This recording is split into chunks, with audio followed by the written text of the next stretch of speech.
And happy Bastille Day if I missed it the first time around. Okay.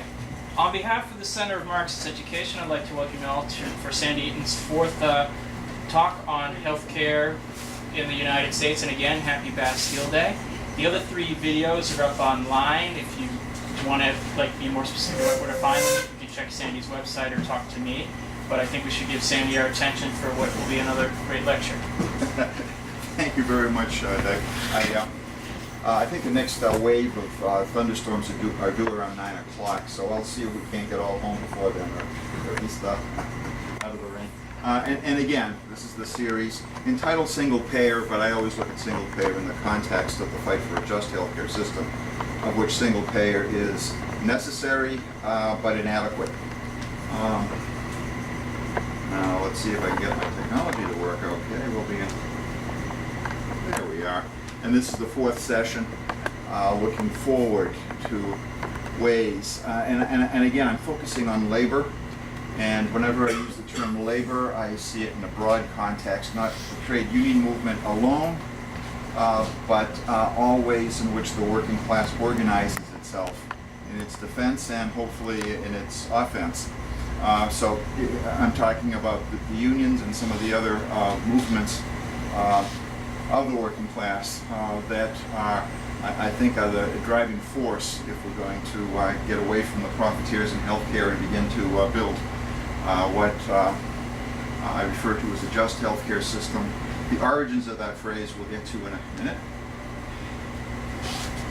There we are.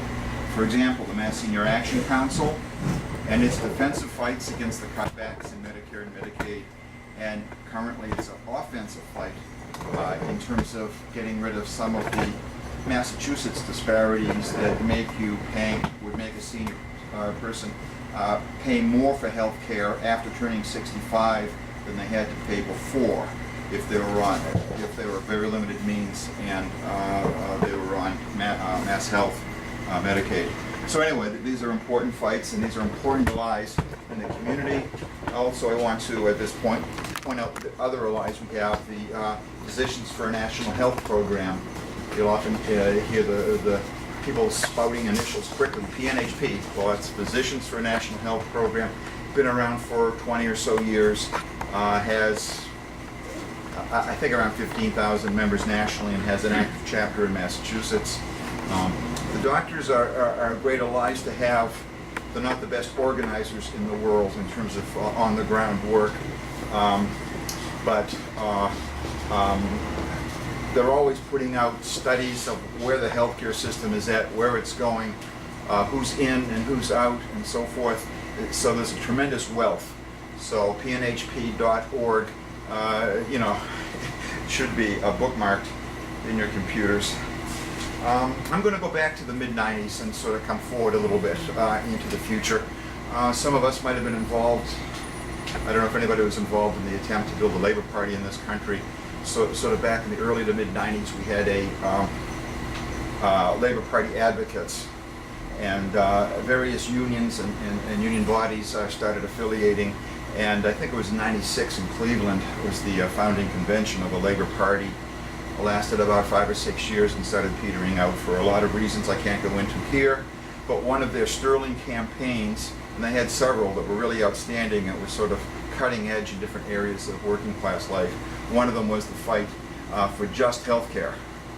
That means as opposed to unjust health care, not just the only thing we care about is health care, which is the easiest thing to read first. So they had a prescription of which a single payer Medicare-for-all is the heart. And again, quickly, I showed up this picture or a version of it a month or two ago. And again, everybody knows who that is, Mitt Romney. Everybody who knows that is Ted Kennedy. And let's see, Bob Travaglini was the Senate president at the time. A few years before this, before he rose through the ranks of the State House and in the Senate, he was the Senate chair of the Joint Committee. He was our Senate lead sponsor for the single payer bill. Can you imagine? And then the House Speaker, Sal DeMacy, who is now dying in federal prison from cancer, who was indicted on corruption charges. And again, my old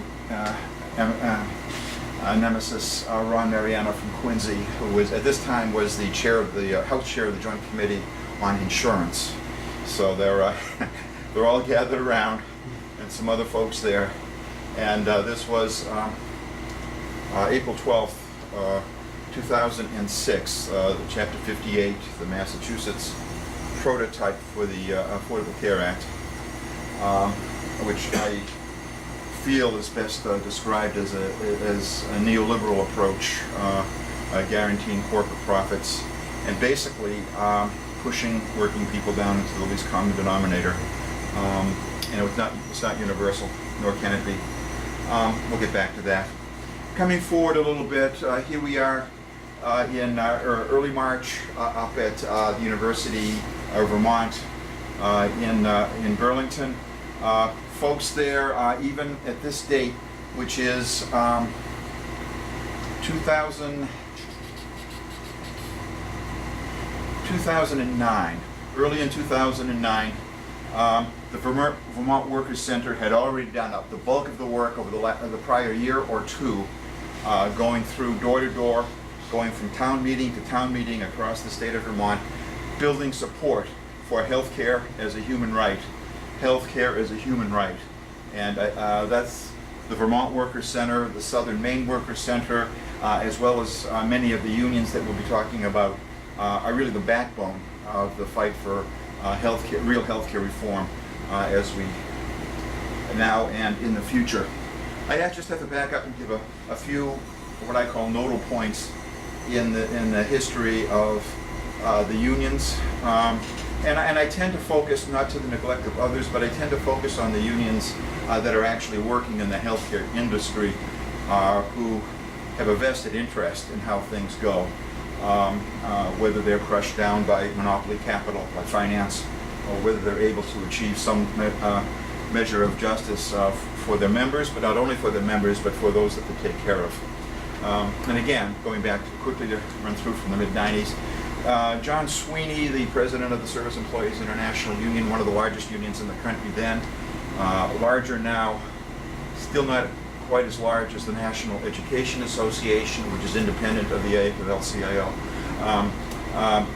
But there was a bit of a palace rebellion, and with the help of Rich Trumka from the mine workers and others, John Sweeney moved away from the legacy of the George Meany and Wayne Kirkland and some of the more straight-laced folks who, what's his name?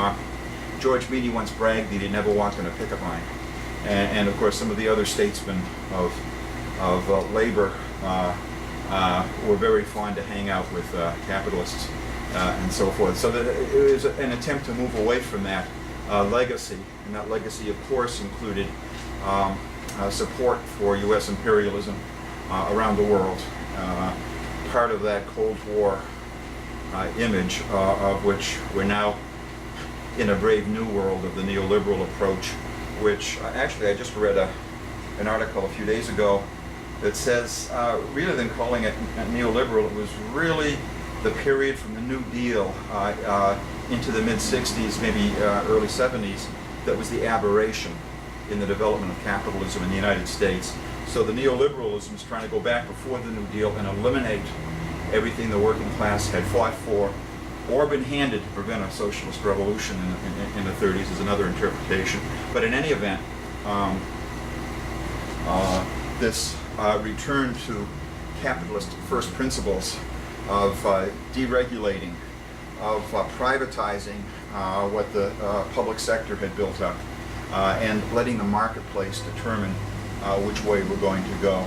That those elements, those fundamental elements of capitalism are coming back with a vengeance, and we call it neoliberalism.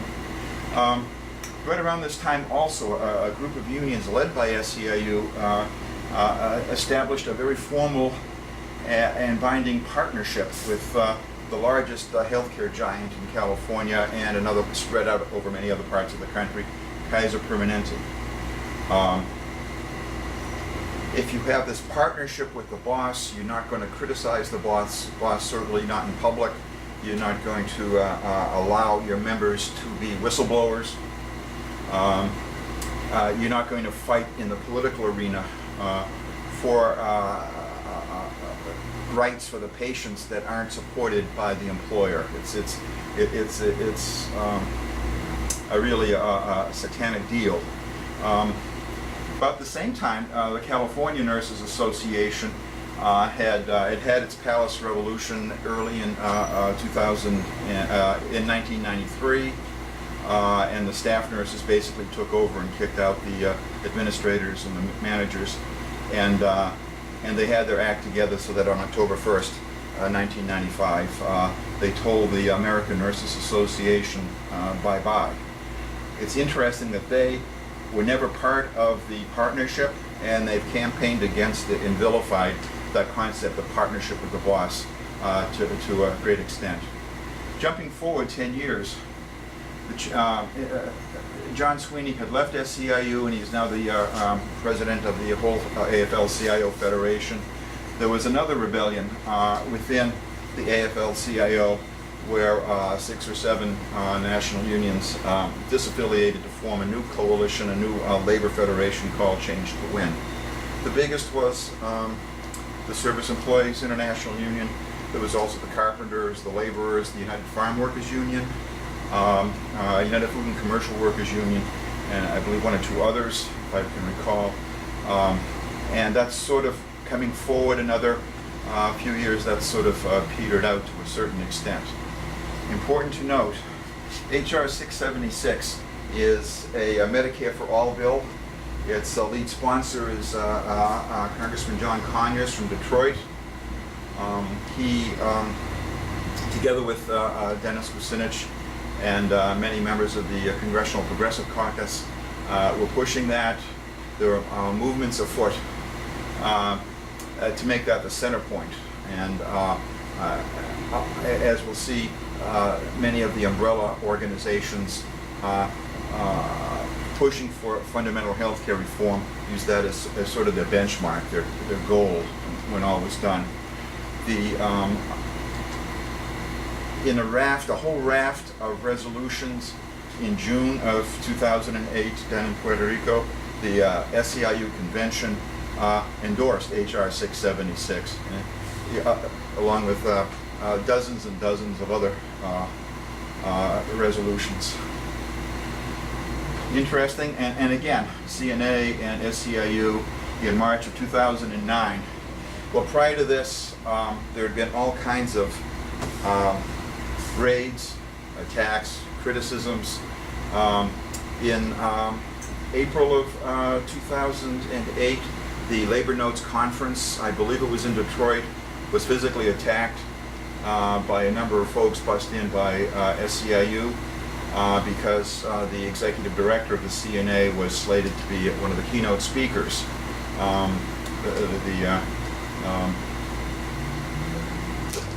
The plenary was broken up. Roseanne didn't go, and so forth. So there's a tremendous amount of anger here, and there's also at that point a tremendous amount of split, partnership, opposition to partnership with the boss. In this period also, SEIU Local 150, which was a huge, maybe 150,000 member healthcare workers local in Northern California. Sal Rosselli was the president. Had a long history of opposition to or resistance to partnership, even though I think the partnership was signed by the folks in DC and not by Sal, so I mean it was sort of an awkward situation. In the meantime, SEIU, under its president, Andy Stern, was going through a process of reorganization where locals were huge. They wanted to create a United Healthcare Workers West. What we have here with 1199 is United Healthcare Workers East, going from Massachusetts to Florida, with hundreds of thousands of workers in one local. The word local really loses all meaning in terms of members being able to control decisions affecting their lives. So anyway, I bring this up because the local was placed under receivership by SEIU, and there was a lot of stuff going on. But what happened in 2009, in March of 2009, CNA and SEIU signed a non-aggression pact, which means we're going to stop attacking each other. CNA agreed not to lend material support any longer to Local 150 and its successor organizations, going all the way down to the National Union of Healthcare Workers is what it evolved into an independent union. And there was a tremendous shockwave going through the labor movement at this time, especially those of us around healthcare, in terms of what it means for us. That particular non-aggression pact expired on December 31st of 2012, but that's neither here nor there. And then in 2009, CNA and its organizing arm and the Massachusetts Nurses Association and a group of unions, Michigan, Minnesota, West Virginia, 22 VA hospitals and so forth that had been affiliated with the Old American Nurses Association, that level that came together to found a new national nurses union. Started with about 155,000 members, up to about 185,000 members, called the National Nurses United. I give you all this because this is sort of a background to some of the politics as they play themselves out in terms of healthcare reform, which is what we need to deal with. Sandy, Yeah, could you go back 1 second? if I can. Did I? Oh, that's all right. Here, it worked, okay. Oh, wow. So I'm just a little confused. Sure, me too. And I never really followed all of this. Yeah. So it was the multi-union partnership with Kaiser. Mm-hmm. That was SEIU. SAU was the key, was the link in that, yeah. Was that under Sweeney? Sweeney was just becoming president of the AFL. I'm not sure whether he Okay. was still at SEIU or not, but he approved of it. This was sort of approved, and there was... So this N local, or the NNU, that included Roselli and Sweeney? At this time, no. This was a national nurses union. What happened a year ago is that an affiliation was worked out between CNA, the CNA part of the National Nurses United, and NUHW. So now, the last I heard, NUHW, which is Sal Rosselli and that whole trajectory, is affiliated with CNA. And they're still negotiating for exactly what that meant. NUHW went after the workers in Kaiser to get them out of SEIU into the progressive organization that they used to belong to, but under a new hat, independent of SEIU, but part of NUHW. In order to do that, there were volunteers, progressive labor folks from all over the country, went to California for a period. I know several M&A staff people were released to go work to bolster the staff of NUHW, as they had a recognition election in the Kaiser system, covering, I think, 40 or 50,000 workers in that industry, and they lost. They misjudged. So the bulk of the Kaiser workers remain in the SEIU's United Healthcare Workers West. Smaller groups have been organized, including new organizing that's gone on, but NUHW, now affiliated with CNA, the CNA part of SEIU, still has 10 or 15,000 members and is still doing new organizing, and brought some members with it. But there's tremendous litigation. There were $10, $20 million lawsuits going back and forth. The officers of Local 50 to 150 maintained, and the leading staff of Local 150 maintained that they were following the wishes of their members not to be lumped together into this huge conglomerate, and not to have their union broken up and parts of it given to other locals around if they didn't fit the SEIU definition of what should be in that union. In other words, they were fighting apparently, and I would say obviously, for a democratic way of organizing members, and therefore they shouldn't be fined collectively tens of millions of dollars for following the wishes of their members that elected them.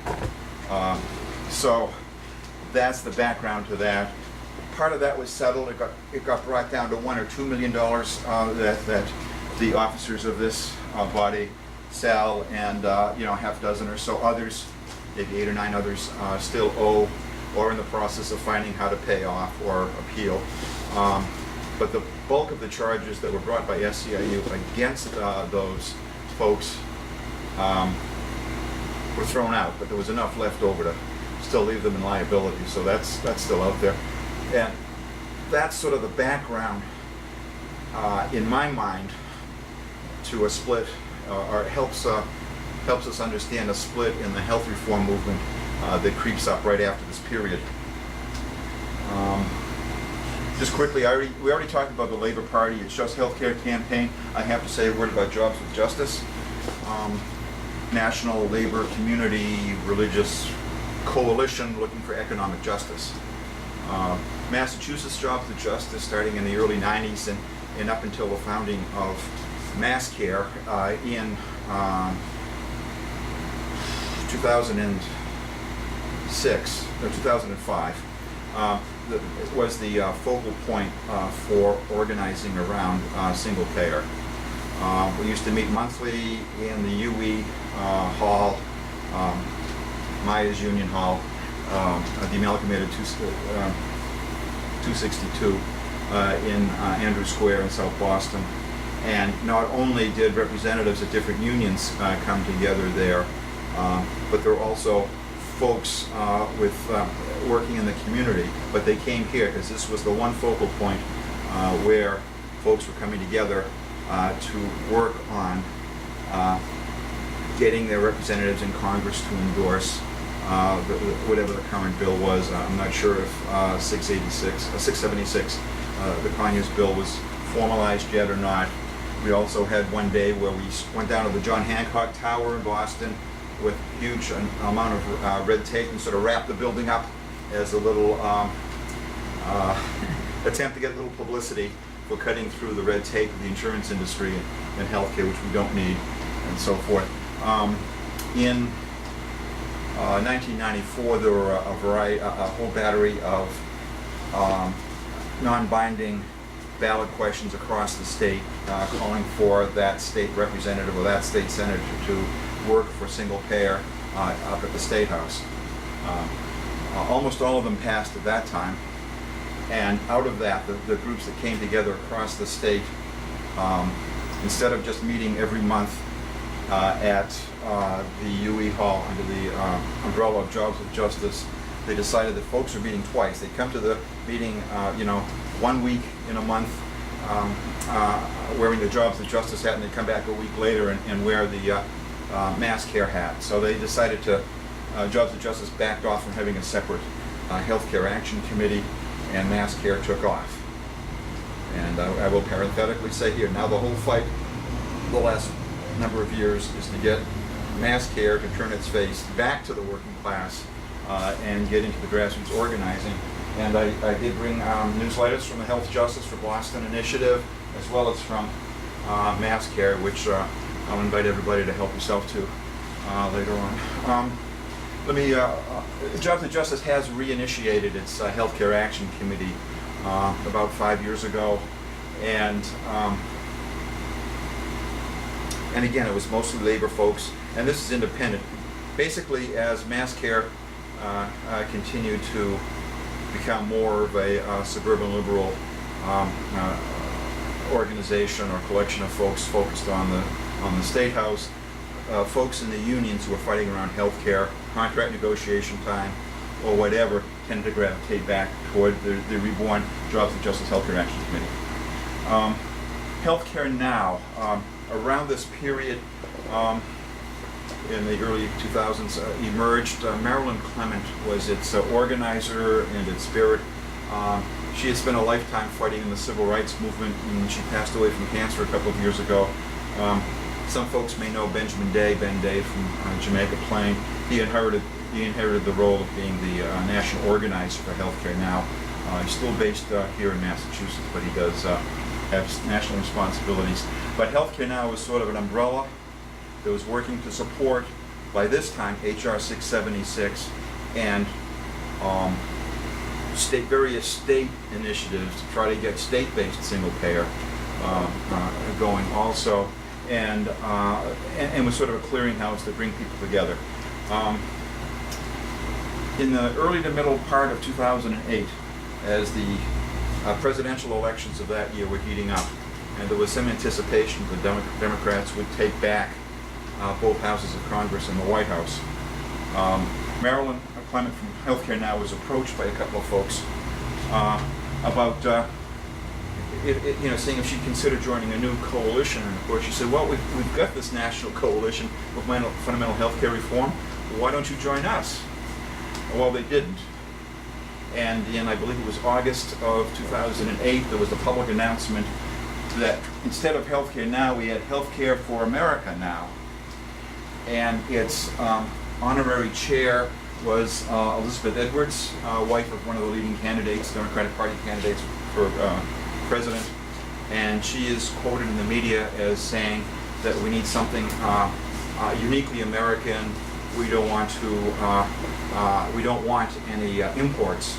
In other words, we're saying we're not interested in single payer folks, if you hadn't figured that out already. During this period, the All Unions Committee for Single Payer Healthcare, H.R. 676, that's the full name of the group, had gone out and had secured hundreds and hundreds of endorsements of H.R. 676 from hundreds and hundreds of labor bodies. I'll get back into that in a minute.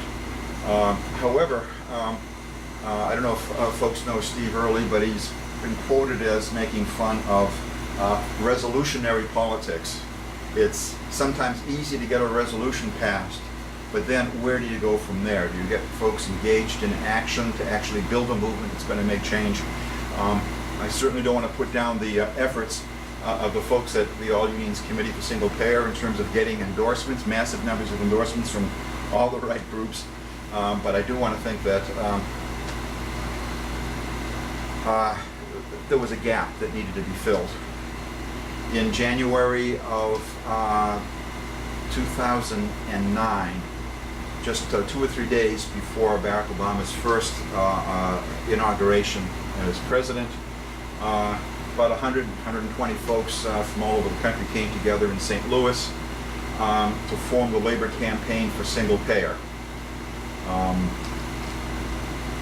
I was there. It was an exciting event, and there was still some controversy kicking around.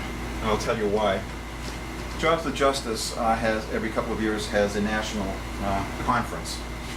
In the spring of 2008, it had a conference in Rhode Island, and so I was able to drive down from Massachusetts, and I participated.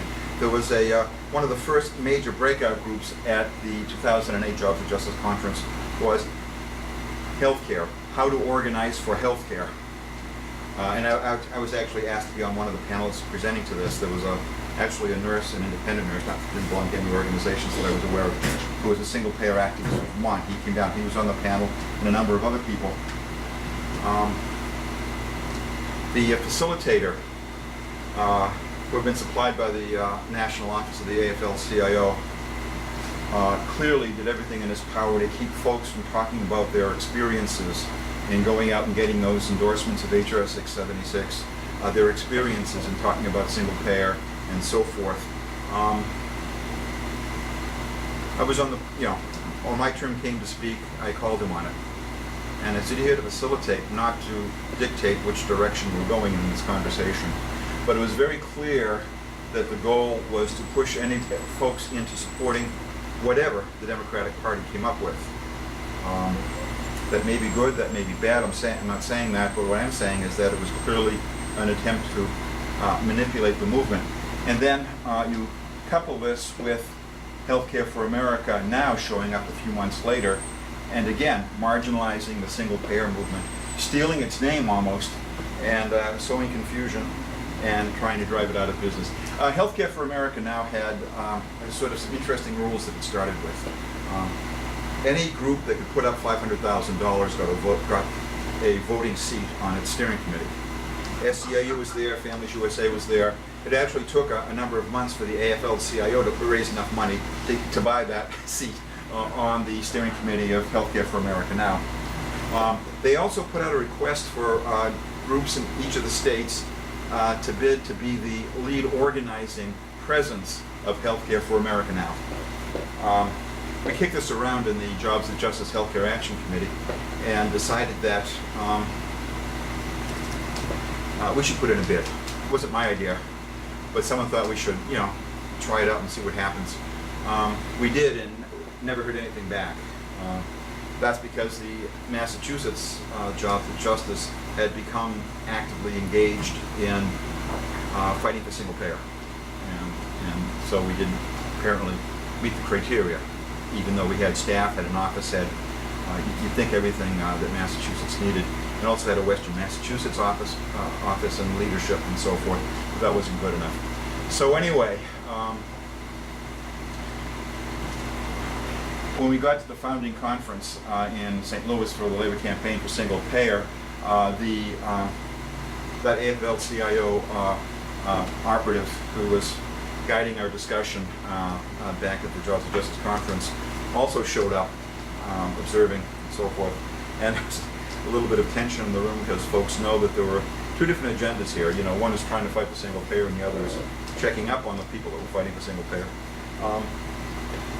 He's actually a nice guy. We're friends on Facebook and so forth, but his job obviously at that time was to deflect the movement into something that it was acceptable to the Democratic National Committee or whatever. One other thing, I don't know if I ever mentioned, but America's health insurance plans, AHIP, the chief lobbying group now for the commercial health insurance industry. There are several. Blue Cross folks have their own, for-profits have their own, but AHIP, its CEO is Karen Ignati. Her last job before she went to work as executive director or CEO or whatever of the AHIP was on the national staff of the AFL-CIO, and she's a registered Democrat. So just saying. Anyway, we also have a group of the Labor Committee came together early in 2009 and met very regularly throughout 2009 into 2010 and met sporadically since then. It's been meeting more. It's rooted in DC. It's made up of the representatives of the various pro-single payer unions that have representatives in Washington. So certainly Mark Dudzik, who's the organizer, the national director for the Labor Campaign for Single Payer, whose last job was the national director for the Labor Party after Tony Mazzocchi died of cancer. So there's a continuity here between the Labor Party and the Labor Campaign for Single Payer and certain other progressive labor movements because they sort of, overlap, as well as the U.S. Labor Against the War. A lot of overlapping activists in that circle. But anyway, and obviously NNU, I believe the mine workers, steel workers, there are a number of unions who at least are on record as supporting single payer, would have people come together. So all during the rollout of what would become the Affordable Care Act, and that all through 2009 and into the first couple of months of 2010, this committee was meeting very regularly and it was doing whatever it could to influence events, usually through their unions or through the AFL-CIO if possible. Now the Labor Campaign for Single Payer, when it convened, when it started in January of 2009, its first goal, its major goal, was to influence the 2009 AFL-CIO convention to have it come back on track and take a public position in favor of single payer. Traditionally, Labor had been pretty progressive on that, but we had the whole Cold War thing, and we've had all kinds of stuff since then. It got very fuzzy, and just want to bring it back up. And also, like I say, Now again, the committee was also working in 2013 in a slightly different direction, basically keep labor from leaping backwards out of problems with the Affordable Care Act. Very tricky political situation. Here is, there we go. Here's Kay Tillow from Louisville. She's an organizer of nurses, not a nurse herself, and she's the single-handedly, not almost single-handedly, was behind the All Unions Committee for Single Payer, HR 676. As of the last count, and I checked last night on our website, there are 614 labor bodies in this country that have endorsed HR 676. 22 national unions, 44 state labor federations, 147 central labor councils, and I'm sure the rest of the number is mostly worker centers or certainly local unions. In Massachusetts, the Massachusetts AFL-CIO has endorsed HR 676. About half of the central labor councils, the more active ones, have endorsed HR 676. I'm not sure we're going to get anybody from these bodies to Oakland next month for the annual strategy conference of the Labor Campaign for Single Payer. In January of 2013, we had a conference, the Labor Campaign for Single Payer had a conference in Chicago. The Massachusetts folks caucused afterwards, actually there were only 3 of us. Donna Kelly Williams, the M&A president, had to leave early to get to work back here in Cambridge. John Walsh from Local 2222, the Verizon workers, he'd been assigned by IBEW for the last 10 or 12 years to hang out in DC and represent their interests down there. He was there.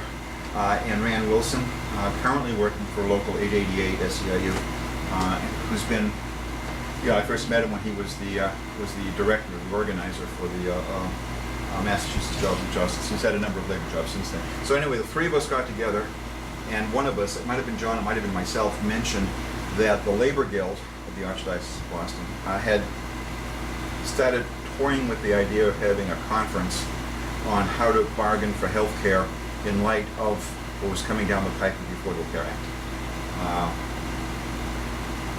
I think it was me that came up with the idea of let's invite the Massachusetts AFL-CIO to co-sponsor, and maybe we can get an influx of folks really desperate about health care and wanting to get more active, including Steve Tolman, the president. So in May 3rd of 2013, we had a conference at the Electricians Hall 103 in Dorchester, and we had about 100 people. We had some wonks from the AFL in DC come up. We had some local, groups from various organizations that handle benefits for different unions, and it was a bit dry, but it was interesting. The folks from DC pointed out they didn't know a lot of the regs that were going to affect the implementation of the Affordable Care Act hadn't been written yet. The folks in the administration in Washington weren't exactly sure what they were going to do yet, and so forth. We had a replay of that. The representative from SEIU Healthcare Local on the planning committee said they weren't going to participate if it was going to be a single payer conference. So we snuck, well, he snuck me in, but we snuck Peter Knowlton from UE in to be actually the last speaker on the panel of the last plenary, and he gave a rip-roaring, Bible thumping single payer speech that was really was excellent. Coming around this time, we decided to do it again. This time, Steve Tolman came and spent the whole day participating. Rand gave a tremendous single payer speech. I got my 2 cents in. Peter did his thing, and Mark Dudzik from the Labor Campaign for Single Payer came through town. And so the content of the discussion at that conference was so much richer than the one before. It wasn't dry at all, but there were only about half the number of people showed up, unfortunately. Okay. What else have I got up my slate? Here's a shot from the founding conference. This is the Massachusetts delegation back in St. Louis in January of 2009. A couple of days before the inauguration, like I said. I mean, we've got the folks from IUE, the Riverworks, Mass Nurses, UE, SEIU 509. I think that's very significant. and John Walsh from the Verizon workers, and myself, and so forth. And actually, there's several people. It's like herding squirrels, to get them all at the same table. But we got up early Sunday morning, and what was our charge? To get a handle on how we were going to deal with Ted Kennedy. When folks ask me how did such a supposedly blue state as Massachusetts get stuck with Chapter 58 in 2006, the Massachusetts Plan, if you want the short answer, Ted Kennedy. He was out right there giving blessings and his folks. So I won't go into the details of who's who and what's what in his entourage, but it's that was it. This is a very healthy start. Unfortunately, it's an all-white start. The whole conference wasn't as white as the Massachusetts delegation, but that's part. Here's a quick shot of the Labor campaign. Had another strategy session. This one was in the national headquarters of the AFL-CIO, which Trump came by and said a few words. John Conyers, Josh Williams, who's the president of the DC Metropolitan Central Labor Council, and Dennis Kucinich, you'll recognize. And it was a good meeting. Well, let me leave it at that. Remember, the Labor campaign for single payer. Its first goal was to move the AFL-CIO back into the column of acknowledging single payer as the way to go. Well, the AFL leadership pushed one particular resolution, about 7 pages long, as I recall, and it talked about all of the problems union members are having with health care, and it suggested among the remedies might be the public option. The Labor campaign for single payer generated, and others I'm sure, generated 70 resolutions on single payer that went into the resolutions committee of the convention. And so they patched together with the help of the East Bay labor folks, the California nurses, the International Longshoremen Warehouse Union, fairly progressive folks. They patched together the resolution social insurance model for healthcare reform. That's just another polite way of saying single payer. Every resolution at that convention was passed unanimously, including each of these. So, coming down 4 years later, the impact of the Affordable Care Act on ability to bargain for health care, particularly for those in the multi-employer Taft-Hartley plans and the so-called Cadillac tax, Cadillac plan, 40% surtax, was coming home to folks. The National Nurses United at this time, we became the National Nurses United in December of 12, after that first convention I was mentioning. The National Nurses United boycotted the convention. Their stated reason was that they had not been called upon, as obviously healthcare experts, to flesh out the resolutions committee and deal with the issues surrounding the unfolding of the Affordable Care Act, and to make sure that single pay was on the agenda. Actually, I believe there was probably more reasons to it. I think one, there was a Article 20 of the AFL-CIO convention prohibits rating, and I think there was a charge, I think from ASME, which in this case I think was bogus and whatever, but there was enough flack flying around that officially the National Nurses United did not show up. One of its members, one of its California members, was there as an elected delegate to one of the local central labor councils, and she did get up and make a speech discussing some of the inadequacies of the current situation and proposing that would reaffirm our interest in our support for single payer. The president of the laborers union got up and condemned in no uncertain terms anything having to do with the Affordable Care Act.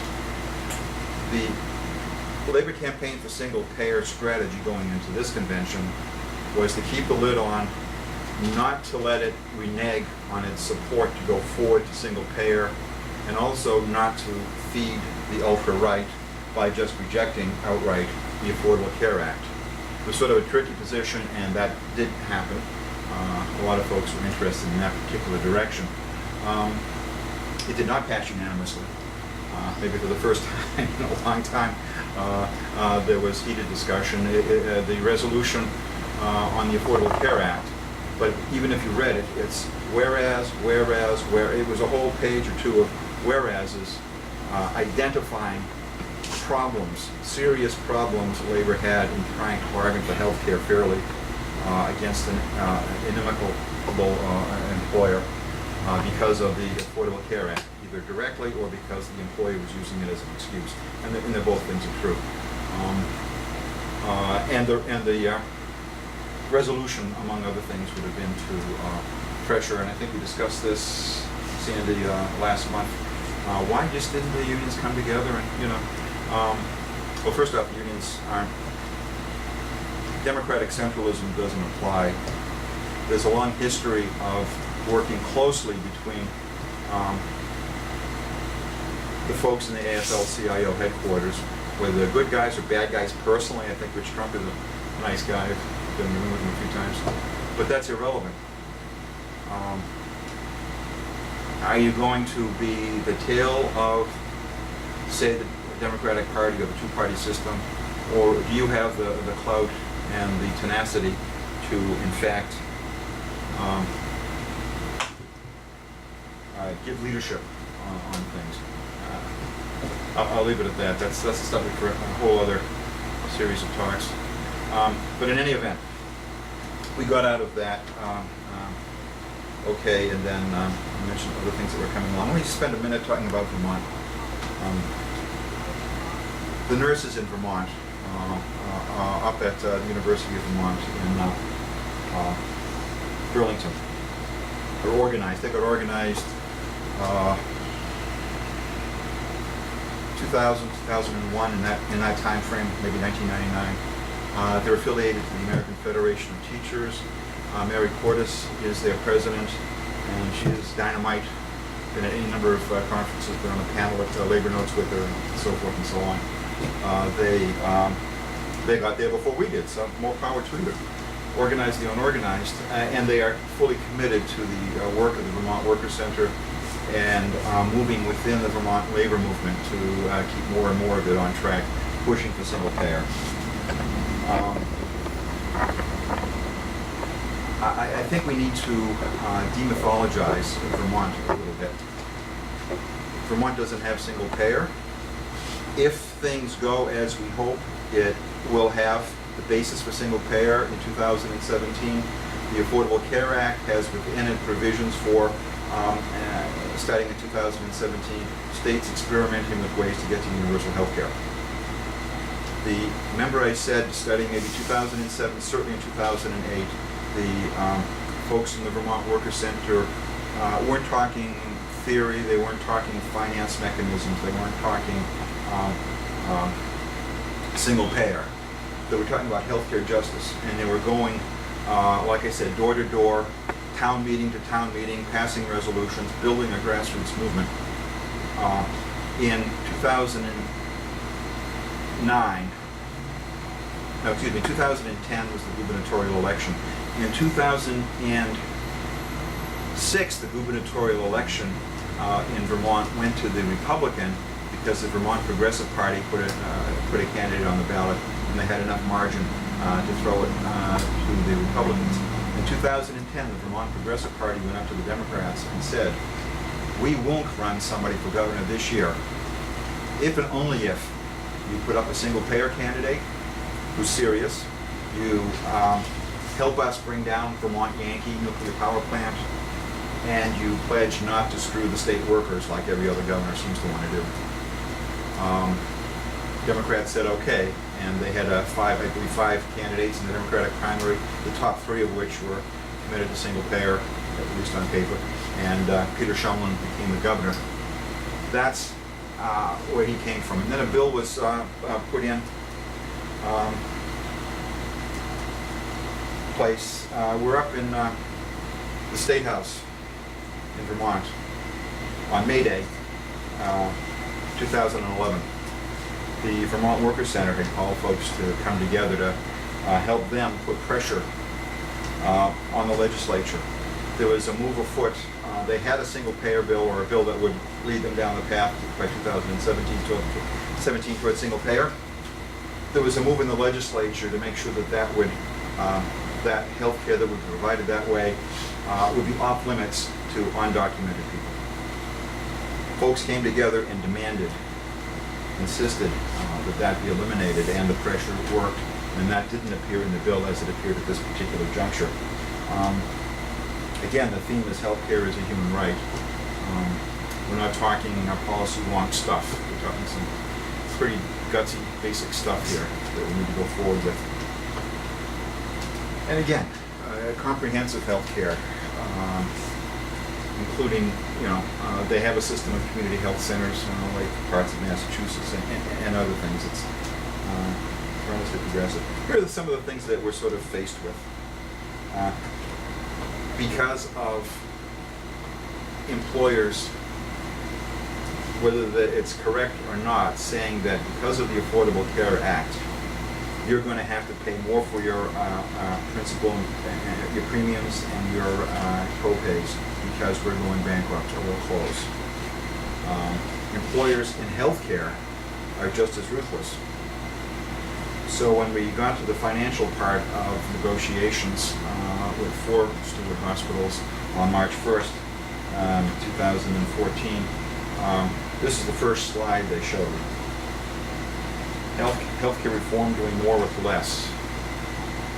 Now the first phase of healthcare reform in Massachusetts, Chapter 58 back there, it didn't deal with finances too much. The goal was to get everybody into the, supposedly make it universal, and then we'll worry about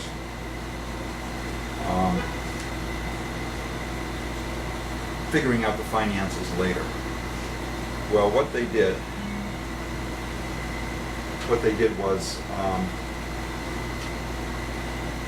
hire people to go out and recruit.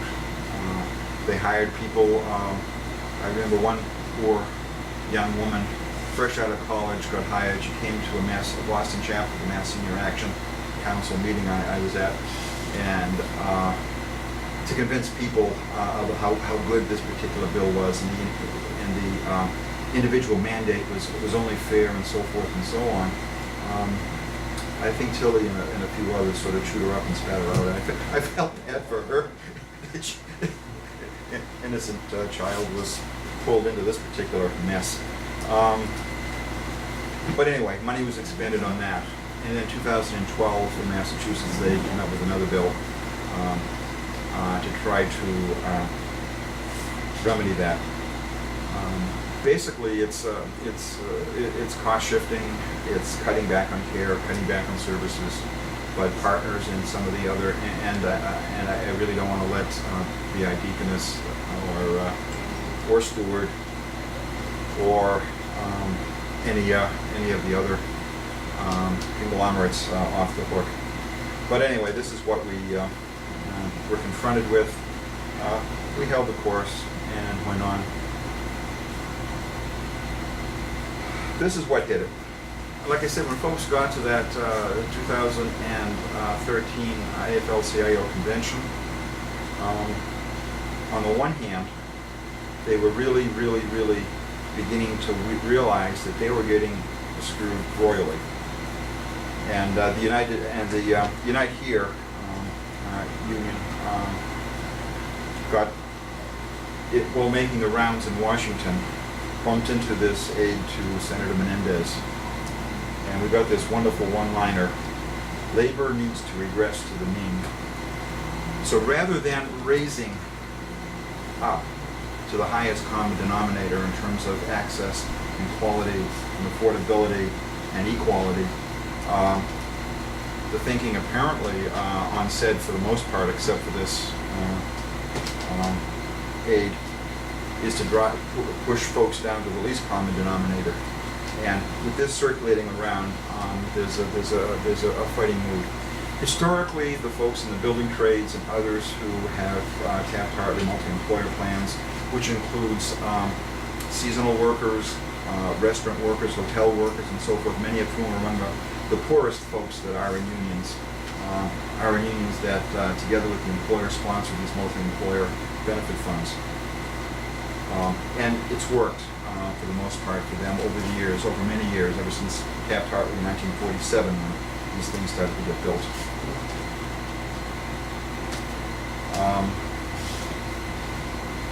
So they were very slow, very resistant to consider changing, like single payer or anything else. It just didn't compute. Now that they are confronted with what's coming down the pike, they are worried and open and more interested in coming together. Mike Monahan, the business agent at Local 103, where we had the Labor Guild AFL-CIO conference on negotiating for healthcare under the Affordable Care Act. He had heard a few of the opening speakers, and then he came to the mic a couple weeks ago, to welcome folks to his union hall and offer to take them around to look at the apprentice program and so forth. And he was a little puzzled. He looked around and he says, he just doesn't understand why all this negativity around the room toward the Affordable Care Act. I think he stuck around long enough to hear the rest of the presentations and the breakout groups about different sectors of the workforce having to deal and so forth. The big thing, one of the big things is there's a cap going to be placed on what's appropriate for workers to have, and if you have a health care benefit that's greater than that cap, anything over that cap is going to be taxed at 40%. So now there's this whole new struggle between labor and management. Who's going to pay the 40%? The IAM, one of the machinists locals, settled for language that said the workers will pick up the tab, so your boss doesn't have to worry about paying. Others have said, I know you and a few others have said, up yours. This wasn't our idea. Want to strike? So I mean, there's this, and there's that. So you may recall back in an earlier session, maybe it was the first session, when I said that fundamental change in healthcare will not come if we don't have labor organized and fighting for this. And I also said that labor wasn't yet ready. I think labor is becoming ready, and it certainly needs a left within the labor movement to keep folks from going down the wrong path, from drawing the wrong inferences. And like I said, the left played a role at the last year's AFL-CIO convention in saying we need to go forward, not drop everything and run back. But we've got to deal with this, this, and this. It's especially galling that the business community, the employer mandate was put off, that congressional aides got a special deal cut for them, but labor was told they need to regress to the mean. There's no way that the Taft-Hartley multi-employer benefit plans just do not fit in the structure or the thinking or whatever of the Affordable Care Act. It just doesn't fit. So they're going to be crushed, and the members are going to be suffering at a disadvantage.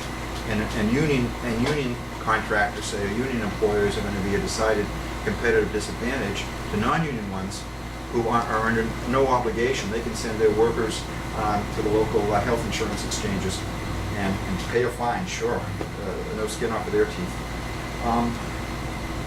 And again, well, these are nurses obviously linking up with the fight for Medicare-for-all as a part of the fundamental principles of the organization. And again, I forgot to do it. Starting with June 28th, 2012, anytime I say the Affordable Care Act, I have to say the Affordable Care Act as amended by the Supreme Court. Here are some folks outside the Supreme Court. I think they must have been beyond the cordoned area where people aren't allowed to demonstrate. These are nurses from D.C., and I guess if I were a nurse living in D.C., I'd be grabbed every other day to go to one march or one demonstration or another. But again, this is a fundamental fight for many of us.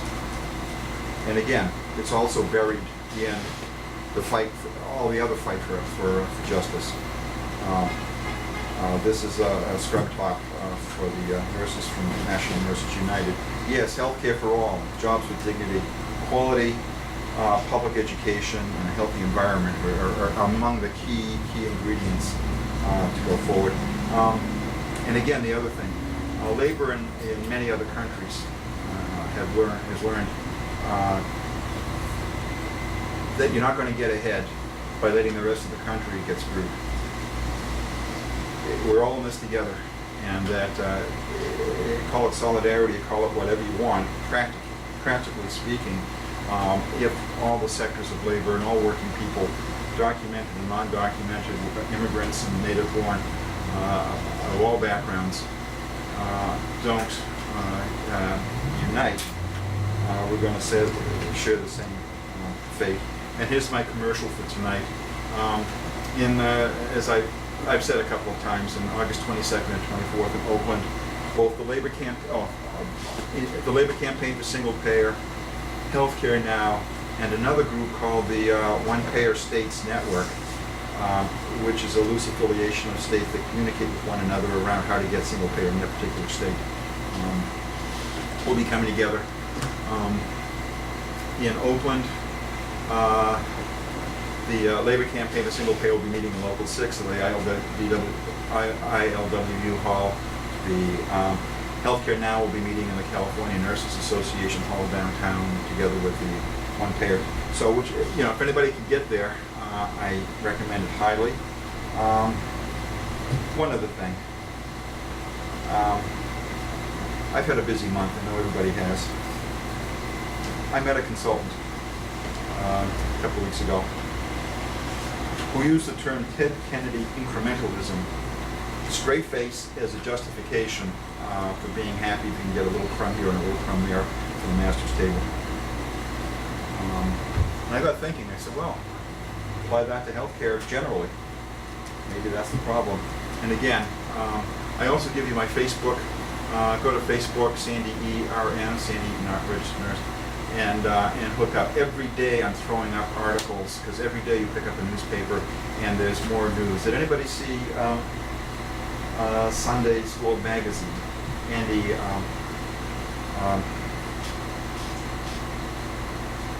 no, let me see. Paris, no. Andy,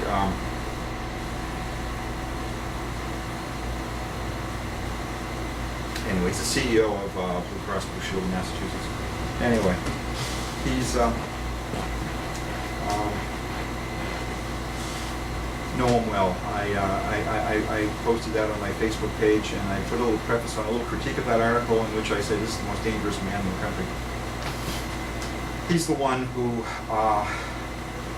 affably led us down the path toward Chapter 58, 2006, and the manipulation involved.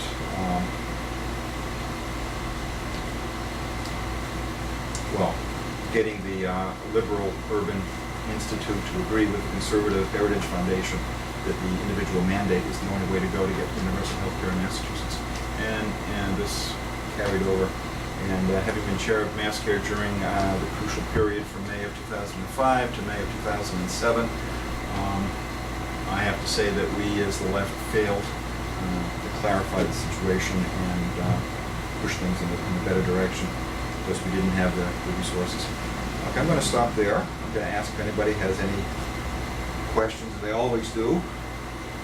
We'll wait for a while and they'll put the lights on. Might as well, sure. Thanks, Nick. I guess while we're waiting for questions,